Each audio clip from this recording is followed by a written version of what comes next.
Hey guys, how's it going? So we're back with another video from Too Spooky, and we're doing another 10 things you probably didn't know about, and this one's on Orochimaru. I think Orochimaru is a very interesting character in Naruto anyway, so to learn anything different, it just adds to the interestingness of Orochimaru. He was part of the Akatsuki, he grew up in the Leaf, he was trained under the third Hokage, Hiruzen. Was he in the Anbu at one point? I don't know if he was in the Anbu. I've seen him in like Anbu uniform. He might have been. I don't know. But anyway, 10 things you probably didn't know about Orochimaru. How is it going, everybody? Too Spooky here. In today's video, we're going to be continuing our little series about the different individual Akatsuki members. And in this video, we're going to be counting down 10 facts about Orochimaru. He may not have been an Akatsuki member when we were introduced to the organization, but he was one of the original 10 members of Nagato's Akatsuki, so I felt he definitely needed to be included in this series. And considering so many of you suggested Orochimaru, you know I had to make this one happen either way. So thank you to everyone who suggested this video, and without further ado, let's get started. Number 1. Orochimaru himself is based on a character from Japanese folklore, specifically from the tale of the gallant Jiraiya, which is also where Jiraiya and Tsunade got their names as well. In that story, the character Orochimaru was based off of was a student of Jiraiya's, named Yashigoro. Then later on in the story, Yashigoro was corrupted by snake magic, where he then took on the name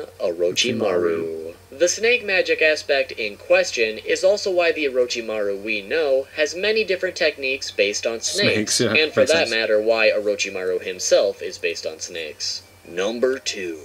Similar to how Orochimaru himself was based on Japanese folklore, another aspect of both the story and Orochimaru's techniques is based on some more Japanese folklore. To be a little bit more specific, the Totsuka sword being used by the god Susanoo to slay the 8-headed and 8-tailed snake Yamata no Orochi, sometimes also depicted as a dragon. Anyhow, in Naruto Shippuden, Itachi used his Susanoo along with the sword of Totsuka to seal away Orochimaru while he was using his 8 branches technique, which is essentially a technique that transformed Orochimaru into a gigantic 8-headed snake. And it was also mentioned to be Orochimaru's most powerful snake-related technique. So along with Orochimaru's 8 branches technique being based on the 8-headed snake we just talked about, the Susanoo is also based on the god that slayed this snake with a sword that also appeared in Naruto. So as you can see, the Naruto story and a lot of its characters took a lot of inspiration from Japanese folklore.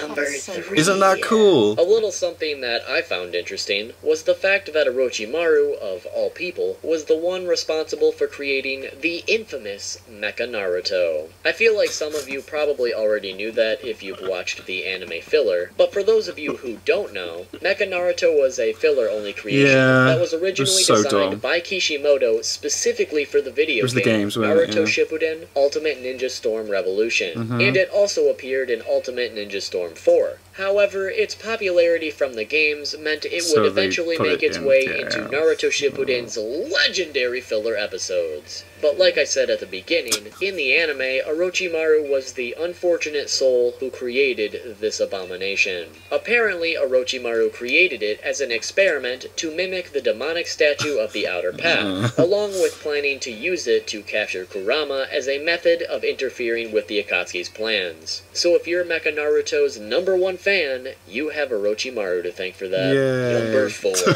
There's been a little bit of a mix-up when it comes to Orochimaru's actual height. As a genin, Orochimaru was 150 centimeters tall or 5 foot 2 inches tall. However, in Studio Pierrot's animation notes, Orochimaru was noted to be 179.5 centimeters tall, when in actuality, the data books put him at 179.4 centimeters tall.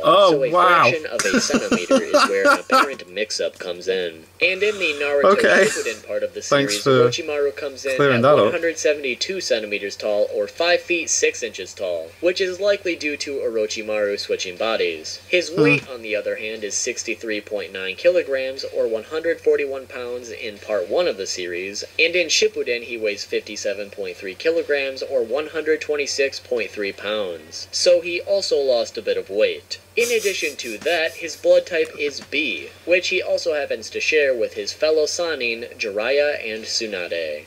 Number 5. Something you may not have realized was that Orochimaru was the one who, along with help from Kabuto, created the Hidden Sound Village, which he did for 2 different reasons. Firstly, so people could find individuality away from the 5 dominant countries, but also so he could collect different assorted ninja for his experiments in his quest to acquire all knowledge and techniques. The individuals who would later inhabit this village were the various ninja who were, of course, loyal to Orochimaru, but they were also generally individuals whom Orochimaru had done some sort of experiment on, or some sort of body modifications on. Anyway, after the 4th Great Shinobi War, at some point before the events taking place in Boruto, Orochimaru made the Hidden Sound Village a legitimate shinobi village due to his new interest in the natural development of people, along with his truce with Konoha. So although the Sound Village started out as a little bit of a sham, it later became a legitimate and possibly respected shinobi village. So good on you, Orochimaru. Number 6. Orochimaru's birthday is October 27th. In part 1 of the series, he is 51 years old, and in Shippuden, he is 54 years old. Wow. His exact age in Boruto is currently unknown. Something interesting I also wanted to mention is that Orochimaru's main goal was to obtain all the knowledge in existence, and to actually achieve something so impossible, Orochimaru would need to, of course, become immortal, which, after many grueling experiments, immortality for Orochimaru was seemingly possible through the curse marks he later developed. Well, during an interview panel with Kishimoto a few years back, a fan asked him if Orochimaru did in fact achieve immortality, to which Kishimoto confirmed that Orochimaru did, in fact, achieve immortality, and he could outlive any character in the series if he wanted to. Number 7. Orochimaru's favorite food is eggs, while his least favorite foods are anything cold. And if that's not interesting enough for you, ice cream's amazing. It's also interesting to note that while Orochimaru was a Konoha ninja, he completed a massive 1,468 missions in total, which can further be broken down to 16 D rank, 332 C rank, 521 B rank, 491 A rank, and 108 S rank. So moral of this fact, D-rank missions are for pussies. Number 8! I briefly mentioned this in a separate video about the Akatsuki's Good rings, video, that but one. Orochimaru was technically still a member of the Akatsuki, even after leaving the organization. The reason for this is because apparently to truly be a member of the Akatsuki, you needed to have possession of one of the 10 rings. For instance, Tobi or Obito wasn't able to be officially recognized as a member of the organization until he gained possession of Sasori's ring. Because Orochimaru took his ring with him, he was never able to be replaced in the organization. And because Orochimaru still had possession of the ring, the Akatsuki were never able to recruit a 10th member. Because of that, Orochimaru was technically still a member of the Akatsuki up until his supposed death at the hands of Sasuke when he no longer had possession of the ring.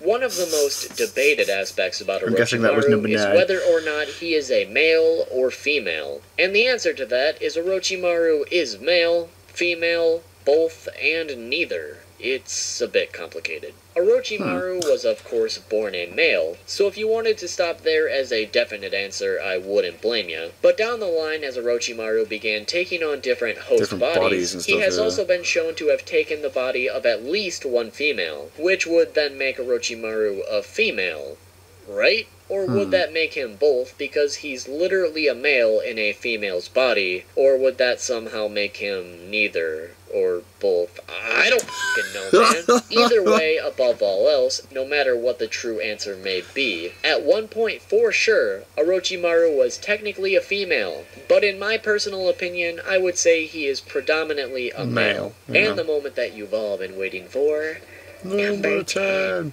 Orochimaru wasn't actually conjured up by Kishimoto himself. Instead, he was suggested to Kishimoto by his editorial team. Kishimoto believes that the series itself started to gain a lot of attention throughout the Chunin exams, due to it being a tournament and the audience being curious as to who would win. Kishimoto planned on having the exams conclude without any enemy conflict, with Shikamaru ending up as the winner. However, his editorial team wanted Kishimoto to introduce a villain character who would end up interrupting the exams, mainly because there was no clear-cut villain character in the series at the time, except for maybe Gaara. Kishimoto, although a bit disappointed, eventually gave in, and subsequently created and introduced Orochimaru. As far as how he developed Orochimaru's appearance, he intentionally made Orochimaru very snake-like and flamboyant to help the audience identify him as a strong and confident villain character, also giving him a very sick and pasty look to help exaggerate his terrifying facial expressions, which are done to make him just that much more off-putting and villainous. While Orochimaru may not be one of my personal favorite villains in the Naruto franchise, I do have to admit he is a very well-written character. He's interesting. And arguably Very interesting. one of the best villains in the series. Without Kishimoto's editorial team, he likely wouldn't even exist. So it's them we have to thank for this magnificent character. Although editors can sometimes cause a lot of problems for mangaka and fans alike, they also sometimes bring some of our favorite characters to life. And in Orochimaru's case, even if he wasn't actually immortal, he'll forever be immortalized in our minds as one of the greatest anime villains in existence. But there you have it, everybody. 10 facts about Orochimaru. Hopefully you guys enjoyed the video, and hopefully you learned something new. If you did, make sure to decimate that like button. But that is not all. If you smack that like button right now, there's a 0.0006% chance that you, and I mean you, will become immortal. Oh, man. The chances may be slim, but you know damn well that immortality is worth the chance. Also, make sure to subscribe and hit that notification bell so you can be notified about the next Akatsuki video. Because if you haven't noticed, we only have one member left in this series, which is Zetsu. However, after our series finally concludes with Zetsu, I do plan on making a different type of video related to the Akatsuki that you won't want to miss. But that's all I'm going to say about it at this given time, so you've got something to look forward to in the future. With that, also make sure to follow me on Twitter so you don't miss out on any news related to the channel. Anyways, guys, if you cannot get enough Akatsuki-related content, be sure to click here for 10 facts about Obito Uchiha, or click here for an explanation of the Akatsuki's rings. Thanks for watching, everybody, and I'll see you all soon with a new video. I like Orochimaru. I thought he was a very interesting character. Did you know all those facts about Orochimaru? Yeah. You did? Yeah. Okay. No. I knew like one or two. Yeah, I was aware of the I was aware of where the name and stuff came from. You know, the first story with the three nin, so Jiraiya, Tsunade, and Orochimaru.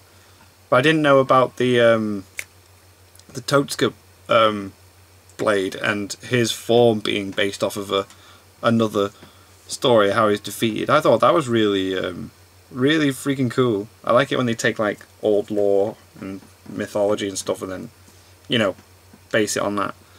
I knew the Hydra existed, I just didn't know to that degree.